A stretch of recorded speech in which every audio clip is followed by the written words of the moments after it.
Break के बाद आपका स्वागत है। तो हम अपने विशेष एपिसोड कीर्तिमान में आपको पहाड़ी मंदिर पर चल रहे निर्माण के सारे अपडेट्स पहुंचा रहे हैं और आपको बता दें कि इस तिरंगे झंडे का प्रदर्शन भी लगातार रांची के विभिन्न हिस्सों में चल रहा है। और आपको बता दें निर्माण समिति के जो अध्यक्ष हैं, पदेन अध्यक्ष हैं रांची के उपायुक्त मनोज कुमार, आज दल बल के साथ पहुंचे जयपाल सिंह स्टेडियम में, जहां पर तिरंगे झंडे का आमोखास के लिए प्रदर्शन किया गया और लोगों को यह बताने की कोशिश की गई कि तिरंगे झंडे का प्रारूप क्या होगा, कितना बड़ा इसका आकार होगा। और लोग वहां अभिभूत भी हो उठे अपने इतने विशाल तिरंगे झंडे को देखकर। उनसे बात की हमारे सहयोगी राजेश ने। देश का सबसे बड़ा झंडा आप देख सकते हैं किस तरह से उपायुक्त महोदय अपने कंधे पर लेकर के चल रहे हैं और इतने बड़े झंडे को लेकर के साथ में चलने का और इसको फहराने का काम जो है ये जयपाल सिंह स्टेडियम में आज पब्लिक डेमोन्स्ट्रेशन के लिए लाया गया है। आपको हम बता दें कि ये झंडा जो है ये ओरिजिनल झंडा जो है उसका प्रारूप है और इस पे तिरंगा का जो तिरंगे के बीच में जो सफेद कलर जो होता है उस पे जो चक्र होता है वो चक्र का निशान इस पर नहीं लगाया गया है।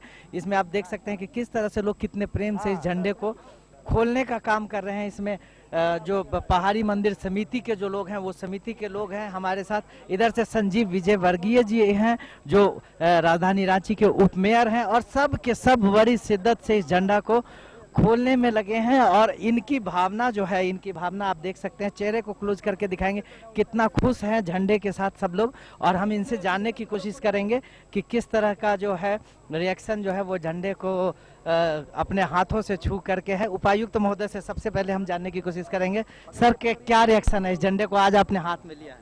बहुत गौरव का क्षण है ये पूरे रांची वासियों के लिए कि देश का सबसे ऊंचा झंडा और सबसे बड़ा झंडा जो है सबसे ऊंचे स्तंभ पे जो है फहराया जाएगा। बहुत कुछ ही दिनों में वो स्तंभ हम लोग तैयार कर लेंगे और बहुत गौरव का क्षण है। ये आपके कार्यकाल में हो रहा है, इसमें इससे आपकी फीलिंग इस पर क्या कहेंगे? नहीं, मतलब मैं तो अपने आप को सौभाग्यशाली समझता हूँ कि ये मेरे टेन्योर के दौरान हुआ और सभी मेंबर्स जो भी उप समितियाँ बनी है उसके मेंबर बहुत डेडिकेटेड होकर इस काम में लगे हुए हैं।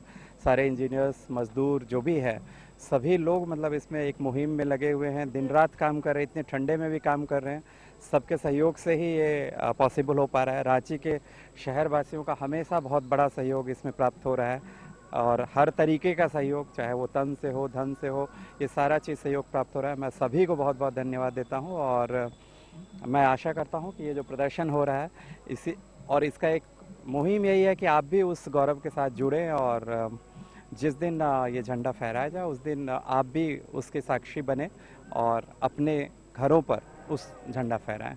जी, आपने देखा कि उपायुक्त महोदय ने किस तरह से अपनी भावना कही और आप देख सकते हैं कि पूरा झंडा जो है वो खुल चुका है और बहुत सारे लोग लगभग इसमें देखिए कि शहर से सारे लोग आकर के इन्वॉल्व होकर के इस झंडे के साथ अपनी भावना को शेयर कर रहे हैं। इसको छू करके अपने स्वाभिमान को, अपने राष्ट्र के तिरंगे को अपने हाथों से छू करके उसकी फीलिंग को, इसके जो भावना है उसको अपने अंतर्मन में समाहित करने की कोशिश कर रहे हैं। कैमरामैन पंकज के साथ राजेश कृष्ण, नक्षत्र न्यूज, जयपाल सिंह स्टेडियम, रांची। चलिए, तो आपने देखा कि कितने शान से रांची के विभिन्न इलाकों में यह झंडा प्रदर्शित हो रहा है और तमाम लोग, आमोखास लोग इस प्रदर्शन में लगे हुए हैं और ये उनकी कोशिश है कि जब रांची के पहाड़ी मंदिर के प्राचीर से ये तिरंगा झंडा फहराए तो वे उस पवित्र पल का साक्षी बने। और ये कोशिश में पूरा रांची लगा हुआ है, रांची का पूरा महकमा लगा हुआ है। तो हमारे साथ कुछ खास मेहमान लगातार बने हुए हैं, उनके पास चलेंगे। रामकिशोर जी आपके पास आएंगे। रामकिशोर झा जी, अच्छा, रमेश सिंह जी आपके पास आएंगे। रमेश सिंह जी से ये जानना चाहेंगे कोई ऐसी रोचक बातें निर्माण की जो आपको याद हो जब आपने काम शुरू किया, जब ये निर्माण शुरू हुआ, तो क्या कुछ कठिनाइयों के साथ साथ कुछ ऐसी रोचक बातें जो जानना बेहद जरूरी हो जाता है? जी, जब शूटिंग कटिंग होने लगा जी उतने हाइट पर जी, तो बहुत कठिन था क्योंकि उसको ढलाई भी करना था हमको और छड़ भी पहुंचाना था जी। उसके बाद ढलाई उलाई करके फिर 10 मीटर हाइट ले जाना था हमको जी, पेडेस्टल को, उसको ढलाई करना। उस समय हम लोग को लगा कि किसे होगा इतना हाइट। जी, कभी आपने इतनी ऊंचाई पे कोई निर्माण कार्य ना, बहुत बड़ी कंपनी बहुत काम की है जी, माने आपके लिए पहला अनुभव था ये? नहीं, काम कर रहे हैं जी, ना काम हुआ है, ये झंडा वाला काम नहीं किए हैं हम लोग जी। ये ढलाई वाला जो है ना, ढलाई बहुत हाइट तक हम लोग लगाए जी, फिर कैसे तो इसलिए हम लोग को पहाड़ी मंदिर बाबा का भी कृपा रहा इसमें, जी। जो कि सब काम हम लोग को सफल होते गया जी, ना। तो फिर आपने जो अभी बता रहे थे ऊंचाई पे ले जाने में क्या दिक्कतें हाँ, हुई? बहुत दिक्कत होती थी जी। जो कि पोखलेन से सामान ले जाते थे हम लोग।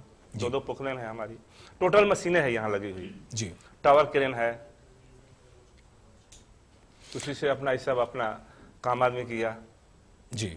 एक रमेश जी, पंप कहा यह द्वारा हम जाता लोग ढलाई भी किए जी, और क्या क्या किया आपने? शुरू में तो यही हुआ। उसके बाद फिर हम लोग लगे झंडे में, जी, झंडे का जो अभी देश क्या बना। स्थिति है? अभी जो अभी निर्माण स्थिति का तो बहुत अच्छी है जी, झंडा की, कब तो तक ये काम बहुत पूरे होने खुशी की है। संभावना है? इतना लग्न से काम हो रहा है कि जी। जितना जल्दी से जल्दी हो जाए। जी। रमेश जी, इस मंदिर के बारे में कहा जाता है, उस परिसर के बारे में, कि वहां पर काफी सांप हैं और कई जीव जंतु वहां पर हैं। क्या किसी तरह का कोई प्रॉब्लम हुआ? कोई प्रॉब्लम नहीं। कहते हैं कि निर्माण के समय कुछ सांप निकल आए थे हाँ वहां निकले, पर। हाँ मिले हैं, लोग काटे भी हैं, लेकिन कोई जहर नहीं, कोई विष नहीं। काटे हैं वो लोग जी, काटा भी है लोग, लोगों डसे ने। भी हैं, जी, पूरा ब्लड भी निकाल दिए हैं, जी। लेकिन कोई लहर नहीं, कोई अति नहीं। हॉस्पिटल में ले जाने के बाद भी डॉक्टर बोल दिया कि नहीं अभी कोई इसमें पॉइजन नहीं है। अच्छा, तो फिर कैसे आपने किया? क्या मतलब आप डरे या फिर काम में नहीं लगे डरे रहे? ना, हम लोग काम में जारी रखे अपना। जी, बहुत सांप लोग मिले हमको वहां। चलिए, तो हमारे पास आपने सुना वो लोग हैं जो कि इस निर्माण को अपने हाथों से, अपने मेहनत से गढ़ने का काम कर रहे हैं। किस तरीके से चुनौतियां हैं, ठंड भी है और जहरीले जीव जंतु भी हैं, उसके बावजूद ये लोग निर्माण में लगे हैं, क्योंकि तिरंगा जो फहराना है पहाड़ी मंदिर पर। आप तमाम मेहमानों का बहुत बहुत शुक्रिया स्टूडियो में आने के लिए। तो हम अपने विशेष पेशकश में आपको लगातार यह बताने की कोशिश कर रहे हैं कि झारखंड में लिखा जाने वाला है देश का स्वर्णिम इतिहास, और वह इतिहास होगा हमारे वीर सपूतों की वीर गाथा का, जिन्हें सच्ची श्रद्धांजलि देने के लिए पहाड़ी मंदिर पर दुनिया के सबसे बड़े तिरंगे झंडे को लहराने की तैयारी चल रही है। और आज पहाड़ी मंदिर के दरख्तों में फांसी के फंदे को चूमने वाले वीरों की आत्मा जैसे कह रही हो कि लिखा है जो मैंने अंजाम उसका आगाज कल आएगा, मेरे लहू का हर एक कतरा इंकलाब लाएगा, मैं रहूं या न रहूं वादा है तुमसे मेरा, मेरे वाद वतन पर मरने वालों का सैलाब आएगा। तो फिलहाल इस विशेष पेशकश में इतना ही, लेकिन नक्शत न्यूज पर कीर्तिमान का यह सफर लगातार जारी है। नमस्कार। अगर आप नक्शत न्यूज को पहाड़ी मंदिर के इतिहास और स्वतंत्रता संग्राम से जुड़ी झारखंड की कोई भी खबर, तस्वीर, वीडियो या दस्तावेज देना चाहते हैं तो संपर्क करें या हमें ईमेल कर सकते हैं।